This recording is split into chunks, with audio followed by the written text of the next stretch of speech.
আমি শাসক পক্ষ বিৰোধী অসমৰ সকলো দল সংগঠন মিলিজুলি যিসকলে বানপানী ককবগাই আছে, যিসমূহ পৰিয়ালে নিজৰ পৰিয়ালৰ সদস্য বানপানীত চিৰদিনৰ বাবে হেৰুৱাইছে,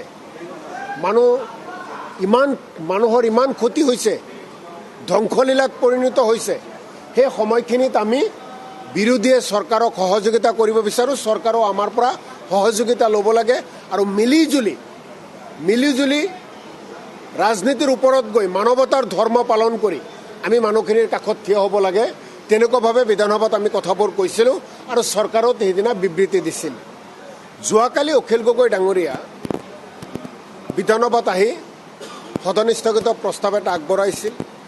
অধ্যক্ষ ডাঙৰীয়াৰ লগত তেওঁ কি কথা পাতিছিল আমি নাজানো। অধ্যক্ষ ডাঙৰীয়াই কৈছিল তেওঁৰ লগত কিবা কথা হৈছিল আৰু কথাখিনি তেওঁ তাতে উজনিৰ বানপানীৰ বিষয়ে উল্লেখ কৰিছিল।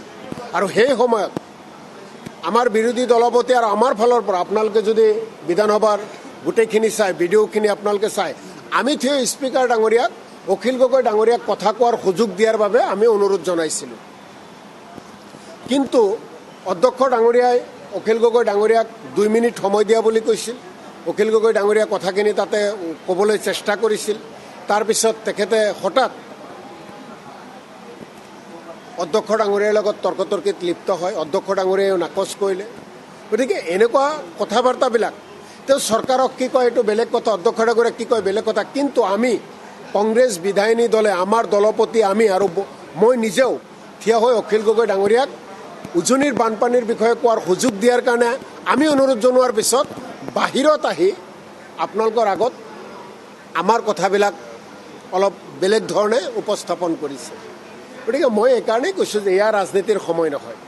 ফেচবুকত কালি আমাৰ নেতাৰ বিৰুদ্ধে লিখিছে বিধায়িনী দলৰ। গতিকে এনেকুৱা কথাবিলাক নহয়। এই সময়ত মই আপোনালোকক একবাৰে খোলাখুলি কৈছোঁ, অখিল গগৈ ডাঙৰীয়াক মই শ্ৰদ্ধা কৰোঁ, ভক্তি কৰোঁ, মোৰ জ্যেষ্ঠ ভাতৃৰ দৰে। মই যদি শিৱসাগৰ সমষ্টিৰ বিধায়ক হ'লো হয়, মই কালি বিধানসভাত নাহি মই শিৱসাগৰতে থাকিলোঁ হয়। কাৰণ শিৱসাগৰত মুখ্যমন্ত্ৰী ডাঙৰীয়া আছিল, উজনি অসমত গাৰ্জেন মিনিষ্টাৰসকল আছিল, জলসম্পদ বিভাগৰ মন্ত্ৰী আছিল, ডিজাষ্টাৰ মেনেজমেণ্ট ডিপাৰ্টমেণ্টৰ মন্ত্ৰী আছিল। গোটেই কামখিনি তেওঁলোকেই কৰিব, তেওঁলোকৰ নিৰ্দেশতে প্ৰশাসনে সকলো কৰিব। গতিকে সেই সময়ত তাতে থাকি, ৰাইজৰ কাষত থাকি গোটেইখিনি তাতে আদায় কৰি ল'ব লাগিছিল, ৰাইজক সুবিধা দিয়াৰ ব্যৱস্থা কৰি দিব লাগিছিল।